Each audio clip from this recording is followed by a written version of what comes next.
They want me to stand with them, right? Where the fuck they at when they supposed to be standing by us? I mean, when shit goes bad and there's hell to pay, where they at? This game is rigged, man. We like them little bitches on the chessboard. The Sock Jig Sneaker Podcast promises not to talk about cook groups this week.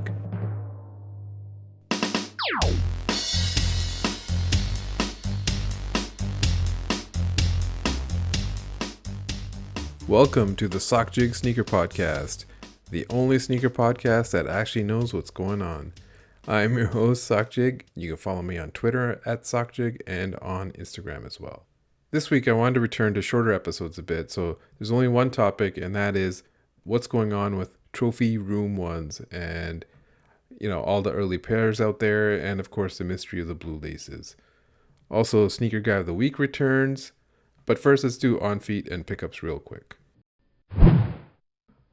On feet for the last week, I've still been wearing the Habibi SB Dunks. One thing I noticed is the tongue isn't as obese as the usual SB tongue. It's a little thinner.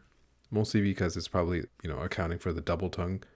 The double tongue can be a little annoying when you put your foot in and the bottom tongue sinks in a bit. You kind of have to pull it out and straighten it and adjust. So that's a mini Mr. Brightside if you missed on the Habibis. The tongue is kind of annoying on foot. So don't feel bad if you don't have them. Pickups this week, I was able to pick up the Air Force One 3M Snake. It's like a black 3M shoe. These originally came out in 2001, and I want to say it was an Asia exclusive, but I can't remember. Usually, Gusto the Ninja and those guys usually post it. They released in Canada around this week at a couple spots. That's where I was able to pick one up, and it looks like in US it's in February 11th or so. I also picked up the Kith Simpsons, a couple things from that drop. Really only just picked up the socks and the Bullies hat, just personals. If you follow me on Twitter for a while, you may have picked up the Simpsons references. And I'm a big fan, of course.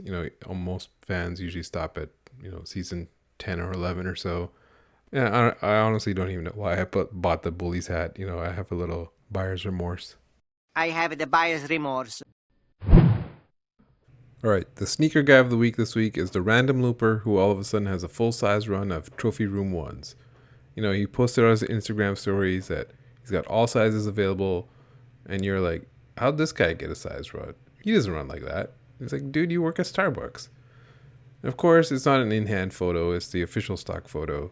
And most likely they're proxying for someone else who does have the pairs, and they're going to charge up a bit and make their cut. But you, guy who works at Starbucks, who all of a sudden has access to a full-size run of Trophy Room 1s, you are the sneaker guy of the week. All right, let's get on to the only topic of this podcast, the Trophy Room Air Jordan 1s. It's basically a Chicago one that looks like it's in the freezer. And the storyline for it is, in the All-Star game of 1985, when MJ was still a rookie, he was allegedly frozen out of the game by veterans. Veterans like, Magic and Isaiah and George Gervin, meaning that the vets played loose against each other, but when they were playing against Jordan, they were playing tight defense. So Jordan only scored 7 points, and, really this might be the first time where Jordan started hating Isaiah Thomas. And it's called Rumor Has It because that is the rumor of the time, and it says Rumor Has It on the insole and even on the blue laces that we'll get to later too. Like I said, they basically look like a Chicago one that's been in the freezer. It's got an icy sole. It's numbered to only 12,000 pairs. As for a release date, there hasn't been anything official yet, but it's possible that they release in February, maybe even around All-Star Game, NBA, if, that even happens at the same time this year. As for the release method, nothing has been announced yet, so there's basically no details, but it seems like it's most likely going to be a Trophy Room exclusive. Maybe it'll drop on sneakers. Nike has released the official photos already, but that doesn't really mean anything. Nike does that for all their photos because they need some sort of photos for their archives. They can't just look back in their history and said, oh yeah, we released Trophy Room 1s as an exclusive and I wish we had taken some photos of it.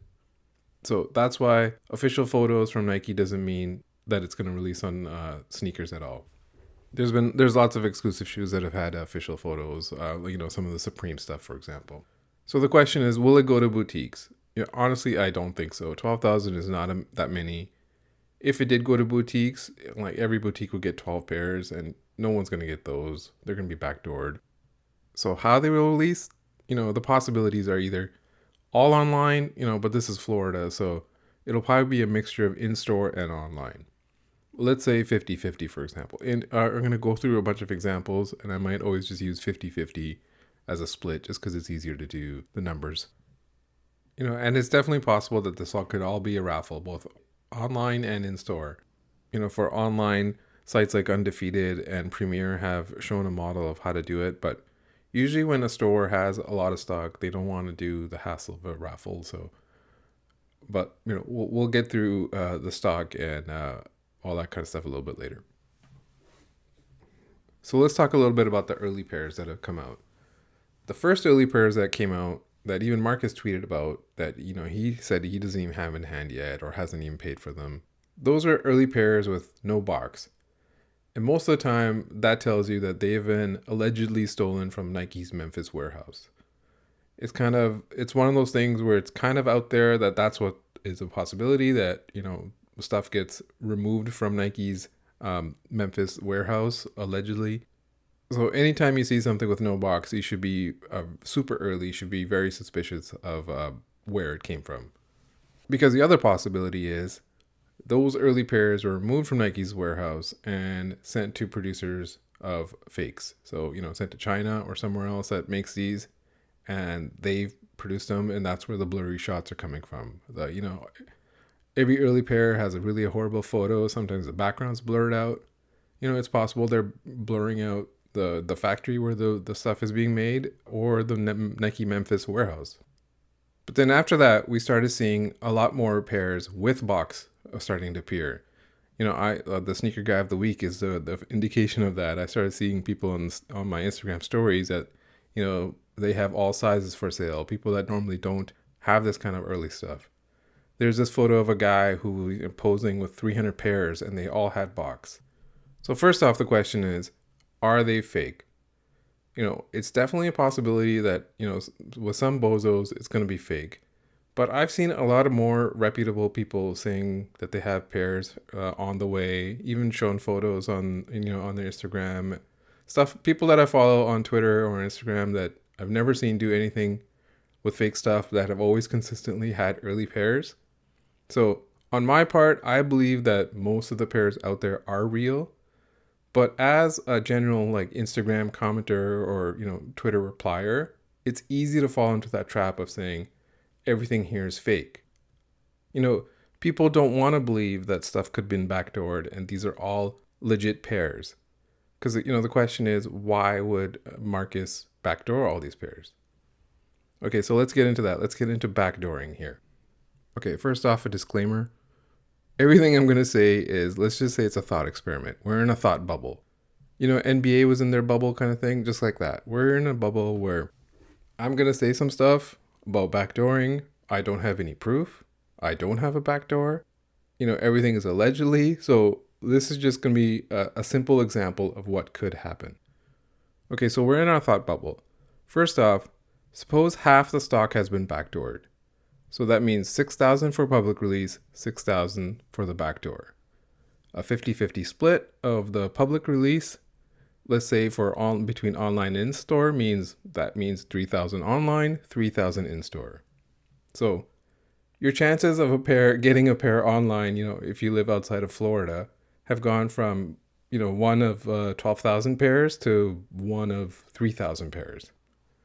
The pre-sale price is, I've seen, 2,000, on StockX right now, some pairs are 2,200, some are 2,500 or more.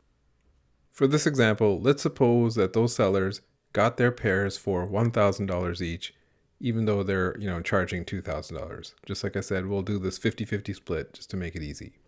So if 6,000 pairs have been backdoored, that means Marcus has made $6 million. Allegedly. So the first question in this thought bubble is this thought experiment. Does Marcus need the money? Why would he do that? Probably not. He doesn't need the money, but everyone wants to be successful on their own terms, their own chance in the spotlight. No more living life in the shadows, as Queens of the Stone Age once said. So in this thought bubble, these pairs are being backdoored just because they can, because it's almost like a flex. So then the next question is, why would they backdoor for, say, $1,000 if they can get $2,000 right now on StockX or GOAT? Again, they could be doing that right now. I don't know. But doing something like that leaves a paper trail. And the other thing, just think of it logistically. Shipping thousands of single shoes one at a time sounds like a pain compared to giving one guy 300 pairs, like the guy who was flexing in that one photo that went everywhere. The other thing is, Soulfly is the model here. Many sneakerheads in Miami know that, or at least believe that Soulfly releases have been backdoored, allegedly. And why I bring up Soulfly is because the owner is Michael Jordan's brother-in-law. Does Michael Jordan's brother-in-law need the money? Probably not. But is money nice to have? Sure. The next question is, would Nike allow this? If I was Joe Nike there, executive of Nike, it's not ideal. But, what are you going to say to Michael Jordan? This is Jordan's family. You can't say anything. So it's just way easier to kind of look the other way. And the other thing I will say is this shoe is basically a Chicago 1. And those have always been protected. So it doesn't exactly hurt Nike or Jordan's legacy in the footwear world if that legacy of that one shoe is kept intact. So the rebuttal to that is, they're missing out on a lot of money. Nike's made their wholesale money of what they get from each shoes already.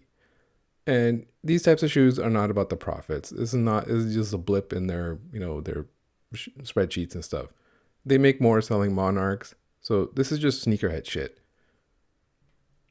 But let's get back to the shoe and if all these early pairs are real or fake. And one of the things that's really interesting are these blue laces. So there's blue laces that Marcus has posted photos of on his Instagram. And the question is, are pairs authentic if they do not have blue laces?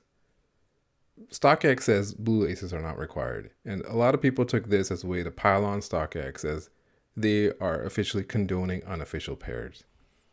Because, StockX wants the money of the cut that they get from all these early sales.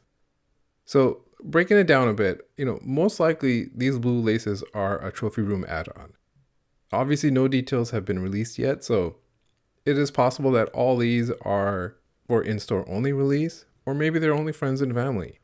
It's kind of like when a skate shop has their own release for their own SB and they make a t-shirt for it and they sell that t-shirt in-store only or on their site only.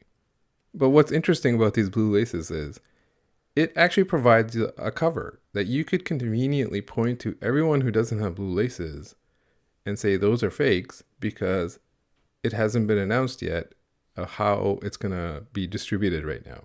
So in this thought experiment, this thought bubble, if you want to backdoor a ton of pairs and get them all into the hands of, people who can hold these or move these or whatever, you can get it out there and not have it come back to you completely that you backdoored it all, because you can say, hey, where's the blue laces? Even though you have not released any details about those blue laces.